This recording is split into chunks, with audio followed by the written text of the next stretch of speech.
the danger that's inherent with your sport.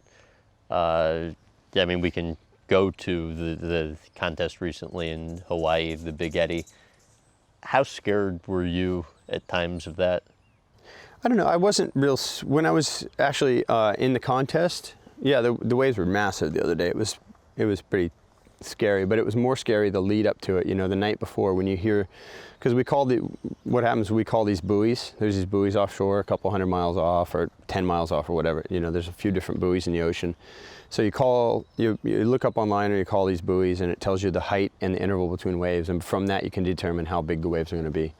So the night before we're calling the buoys, and we see this buoy pop to like 25 or 26 feet at like 19 seconds, which basically means it's going to be freaking huge. That basically just translates to like 50-foot faces, something like that. Oh, really? Yeah. So what are the nerves? Like you think you could get hurt or? Oh, no, what? I mean, no, the nerves are you think you might drown or get in a really dangerous situation. And also that pressure's on you to go out in 1 hour to go catch 4 waves. You know, that contest, you get to surf twice for an hour each and you get 4 waves. So, you know, you want to put on a good showing, and you want to honor the people that put you into the event. Where's the most dangerous place you've ever surfed, and what made it dangerous?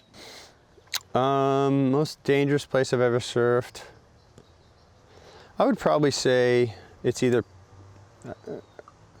Pipeline or Mavericks up at Half Moon Bay.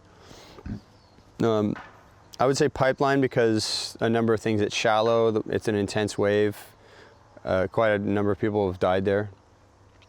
Drownings or getting knocked out, hitting your head on the reef, and then drowning, obviously. Half Moon Bay, Mavericks, there's been, I know a couple of my friends have died there.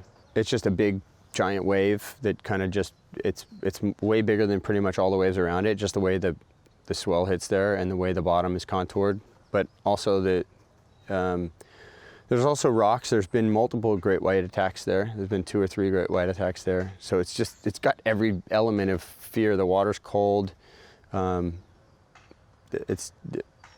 one of the most intense waves you'll ever see. How badly did you hurt yourself when you knocked yourself out in France not too long ago?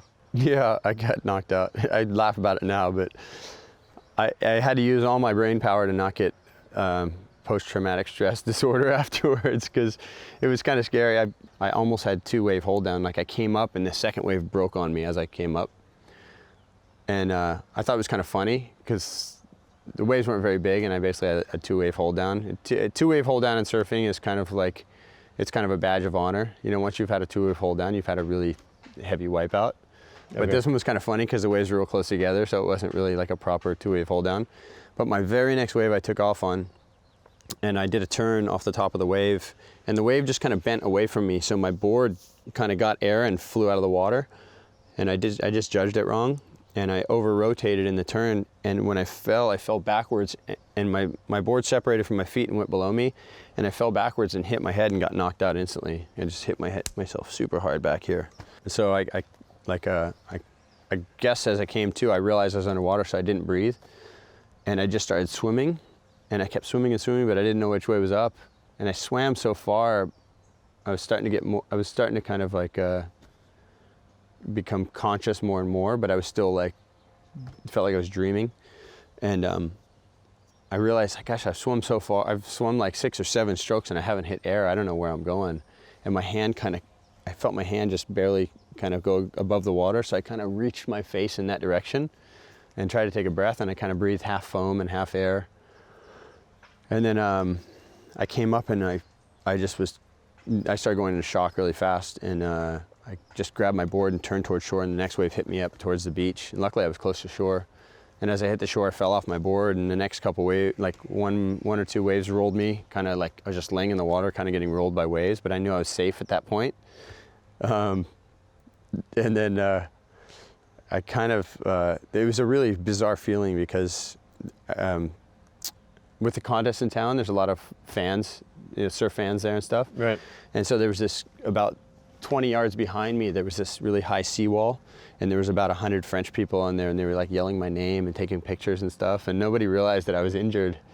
And so it was really, that's why I say it's like a twilight zone, because I was like in kind of going into serious shock, and you know, potentially could have just drowned right then.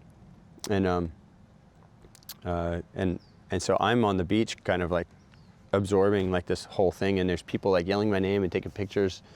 And I'm like laying on the beach.